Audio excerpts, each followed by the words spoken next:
All right, good morning, everybody. We are here on January 1st. Happy New Year's. You see the hat. Uh, Matter of fact, if your team wins, if your team wins, message me and let me know what you want me to put on the hat, and I'll wear it on the hat.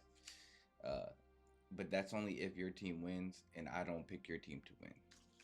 All right, I'll wear whatever you want me to wear on this hat, but your team has to win, and I can't pick your team to win. So I'll have my predictions later on in this video, and we'll go from there.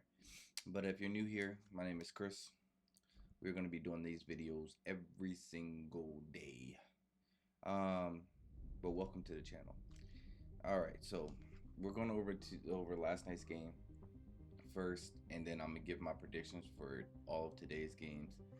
And going forward, I wrote down the score. It's like a little glare off the computer screen. Anyways, Miami beat Ohio State. Forgive the Miami helmet. I got sent the wrong one, so I'm gonna use that for right now until I get my actual Miami helmet in. Um, yeah, so let's get into it. So now we have the game from last night. So Miami clearly won in a convincing fashion, if I might say so myself. Was it the layoff that did Ohio State in?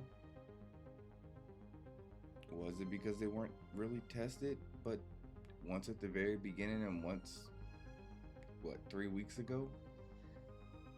It's hard to tell.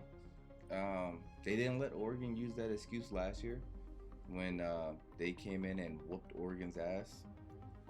Oregon didn't start getting going until the second half, and it was already a blowout by then. So uh, I've been saying it since before we played the game last year that the layoff was absolutely ridiculous for how long you have to wait to play a game. These are college athletes, man. There's no way they should be waiting over 3 weeks to play a game in college football. Texas Tech, they just had their interviews today, and they were saying they haven't played a game since December 6th. It's January 1st. Yeah, that's way too much, bro. But nevertheless, Ohio State ended up getting their tails kicked. I mean, they made a great effort in the second half, but throughout the majority of this game, you never felt like Ohio State was in control of the game. They had a run, but other than that, their line of scrimmage was getting bullied. I mean, on both sides, bullied. Ohio State barely got any pressure on Beck, and I feel like for me personally, the two pressures that I really saw that they got on Beck was forced by Beck because he held it longer than he should have. I mean, his offensive line gave him so much confidence. He sat back there for at least 6 seconds one time, and was just pump fake, pump fake, pump fake. It was like, bruh, that offensive line was killing the Ohio State Buckeyes. I mean, shout out to them, bro. They got grown men on the front seven, and they showed out. Both their defensive ends are probably going to get drafted in the top 10.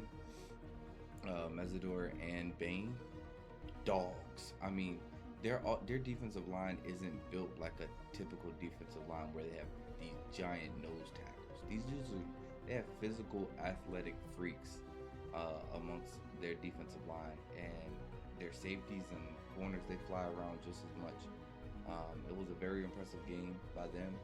Um, man, I, people are questioning whether Cardinal Tate is fully healthy, and at this point of the year, bro, you really can't go off of the health of players. Like, we're at the point where it is what it is. Every team's missing players. Georgia's missing their center. Oregon's been missing wide receivers for the second half of the year. I'm At this point, bro. It just is what it is. And it's Ohio State has had 3 weeks, 3.5 weeks to get their players healthy to play this game. So like I said, it at this point it is what it is. You really can't blame health on any of these outcomes, unless somebody were to, like a quarterback, were to get hurt during the game. But shout out to Julian saying he hasn't seen this type of pressure. He made a couple of he made a couple of plays where he looked pretty tough in the pocket, but then also him holding the ball, not understanding how to step up in the pocket the right way.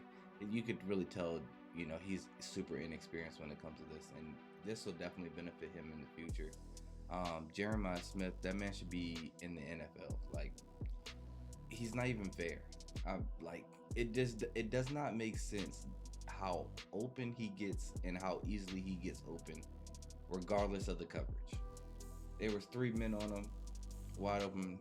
They needed a first down. Threw it right to him, got it. When they weren't throwing it to him, it was a different story. I will say Ennis stepped up though. In the second half, he stepped up and had like 3 catches, I believe it was in the second half, that were drive. They kept the drive going. They were very impressive not impressive catches, but it was impressive in the situation of the game.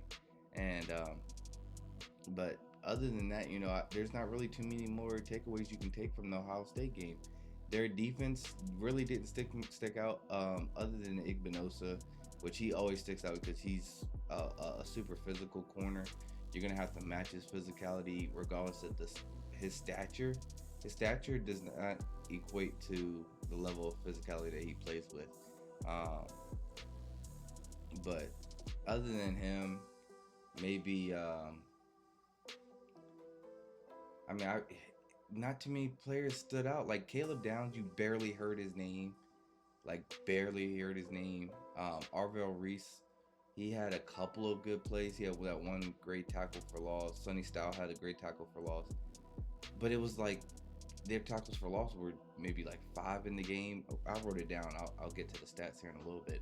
But it's not like they really showed the defense really didn't step up. They stepped up. Like, when I'm saying this, I'm not saying this as in like they didn't step up at all in the game. They had 3 drives that they stopped Miami from scoring, and that's literally it. And that was the difference between this being a blowout and this being a close game in the end. In the first half, Miami had an opportunity to have 28 points on the scoreboard. Ohio State had the opportunity to have 3. That's how big of a gap this game could have been if it wasn't for the Ohio State defense stepping up in the end, and also Miami putting themselves in the situation that they put themselves in. Other than that, this game was thoroughly controlled by Miami. Yeah, I mean,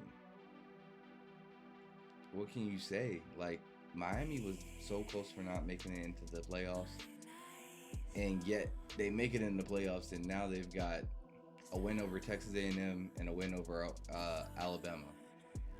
I said Alabama, Ohio State. And what's crazy is everybody's looking at like, dang, could Oregon be this year's Ohio State from last year?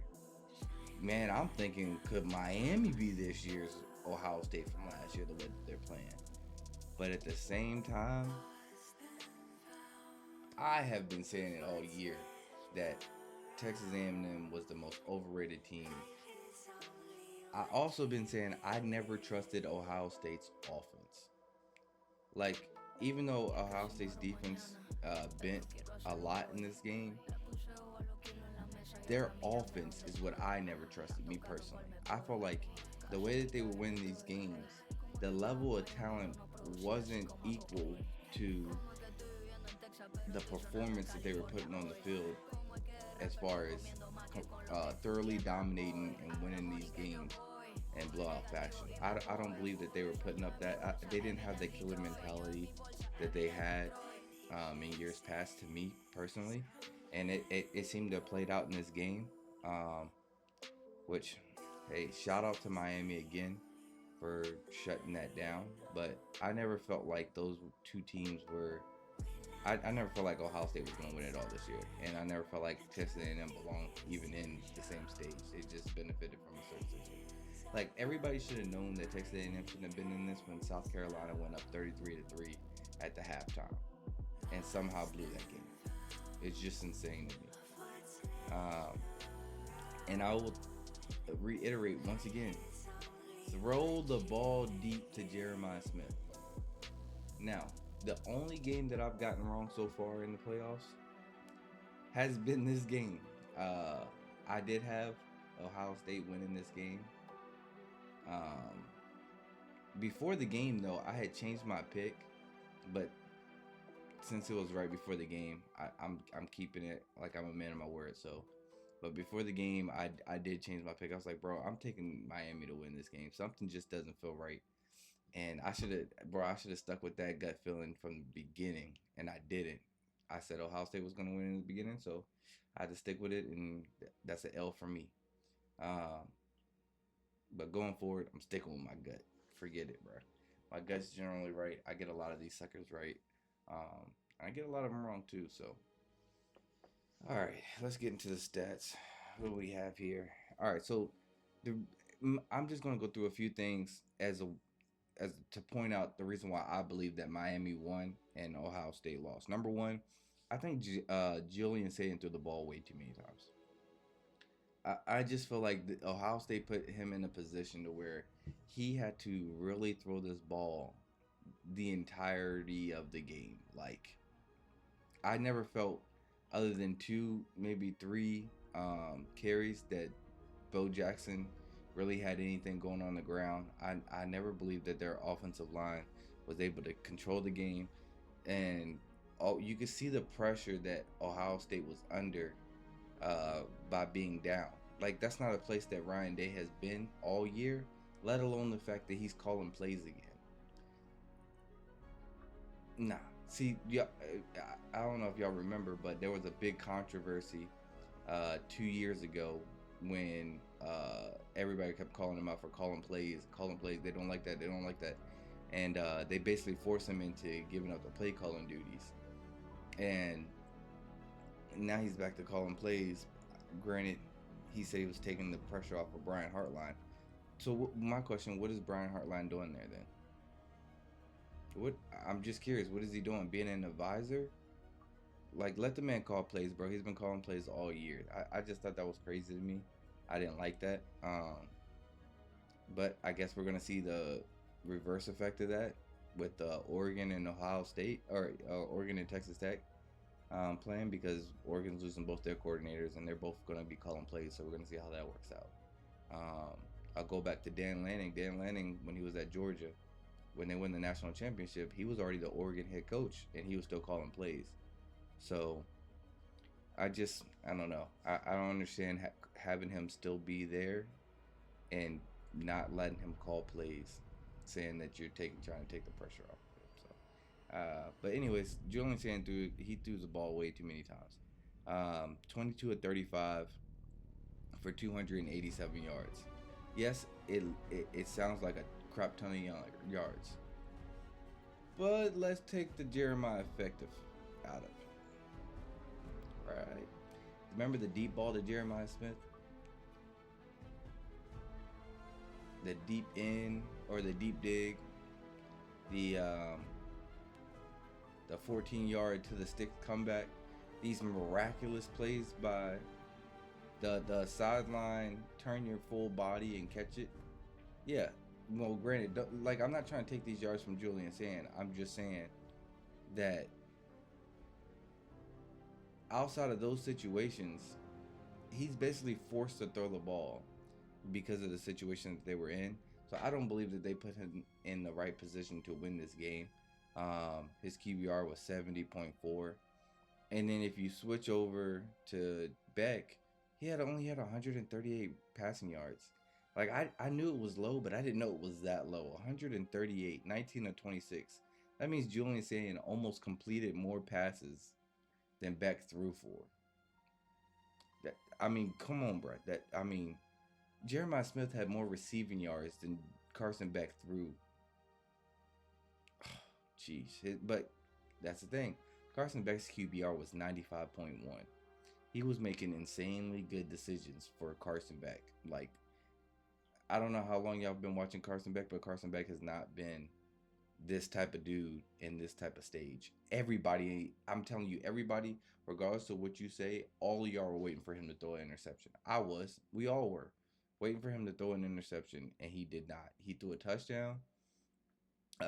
Julian Sand also threw a touchdown. Well, he threw a good pass to Jeremiah Smith, and Jeremiah Smith made 5 guys miss and get into the end zone. But Julian Sand threw a touchdown, but the difference was Julian Sand had 2 interceptions. Um, yeah, it was just way too much passing for Ohio State for me. I did not like that.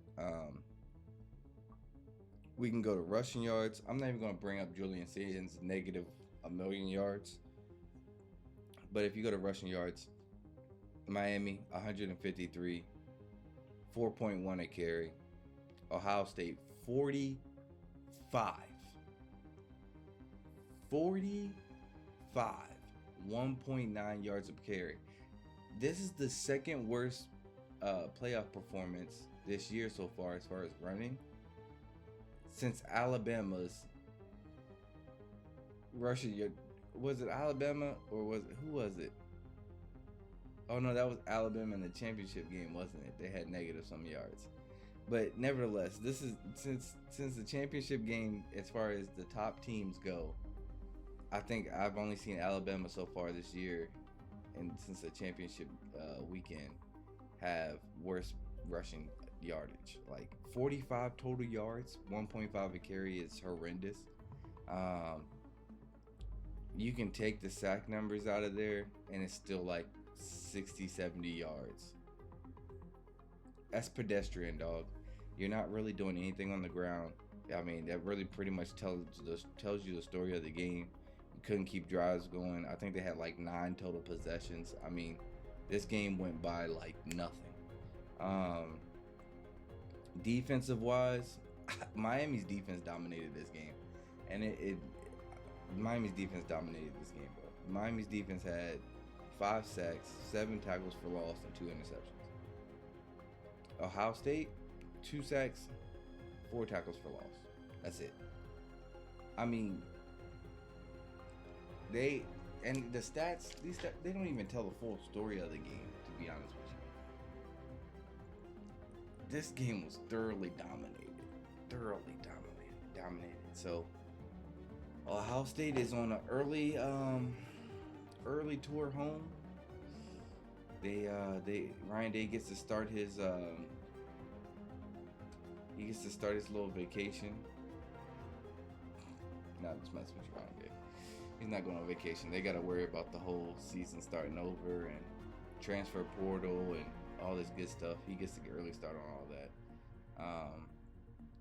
I'm pretty sure this is a sour taste in the Ohio State fans' mouth. To be honest with you, I mean, I don't know how you're gonna deal with it, since y'all just won the championship and then you get bounced in your first game. It's kind of rough. Was last year just the perfect scenario to go on a run? Does Ryan Day get back on the hot seat next year? I mean, your whole defense is gone. Carnell Tate's gone. I'm just messing with you. We'll see how that goes. We know y'all are a little soft over there. It is what it is, right? All right, now for the games of the day. All right, so we got Oregon, Texas Tech. I've got Oregon advancing. They're gonna go to the next round. We're just gonna bypass that game. Me personally, I don't think that Texas Tech has seen a Power 5 team that is capable of not only moving the ball but stopping their offense as well. They've benefited off the Big 12. I mean, it's the Big 12. Y'all can say what y'all want about me, but until they prove it, I'm going to still believe the way I believe it. But again, if Texas Tech wins, I will eat every last bit of my words, and I'll change my hat to whatever one of y'all say. But y'all got to pick the winner of the game before the game starts, though. Alabama, Indiana. It's going to be a hell of a game. I think that's going to be a hell of a game. Oh, man, I think that's going to be a hell of a game. But guess what? I've got one in Indiana. Why? because Alabama cannot run the ball and they cannot stop you from running the ball. It's awkward to say that about Alabama. It's so awkward, is it not? I mean, I feel like that's the most awkward thing that I've seen or heard in my entire lifetime of watching college football. Is saying Alabama can't run or stop the run. They've had moments where they've struggled with one or the other, but never both at the same time and being horrendous at it. I mean, bruh, come on, give me a break, Kalen DeBoer. And then you've got a quarterback that's back there trying to figure out, does he want to pass it to the prolific runner with the ball who can't catch it, or pass it to the prolific catcher who struggles to run it? I mean, I don't know. Maybe give it to the next freshman, the freshman that you've got out there. But I just feel like Indiana's gonna win that game. Bruh, it's so crazy to hear this. Like, Indiana's gonna dominate the line of scrimmage in this game and beat Alabama. When in your life did you ever think you were gonna hear that sentence come out of somebody's mouth? And then probably for me, the biggest shocker of the day. I have Ole Miss beating Georgia. Bet y'all didn't expect that one, huh? I've got Ole Miss beating Georgia. Listen, the first matchup, I don't know if y'all can remember, but Ole Miss had their way. They were up and down and up and down and up and down the field in that game. You know what the problem was? They didn't have a defense to stop Georgia. Well, I think this day they have a defense to get a couple stops on Georgia. I think they can score on Georgia with no problem. I think Georgia benefited from going against Alabama in their last game and made y'all forget that they don't have a pass rush. Georgia doesn't have a pass rush. They made y'all forget by going up against Alabama. You're going to remember this day that I have Ole Miss beating Georgia. And if you don't like it, let me know about it. Again, tell me what you want me to put on my hat. I don't have a problem doing it. But I tell you what, I won't be wrong. I'm telling you, I won't be wrong. But those are my predictions for the day. I'll be here giving live updates all day long. It's gonna be a hell of a day. It's gonna be a hell of a day. We've got a lot to get to. Hope you guys are enjoying your new year. Hope you had a fun time last night. Other than that, like, comment, subscribe if you want to. If not, it's all good. I appreciate you anyway.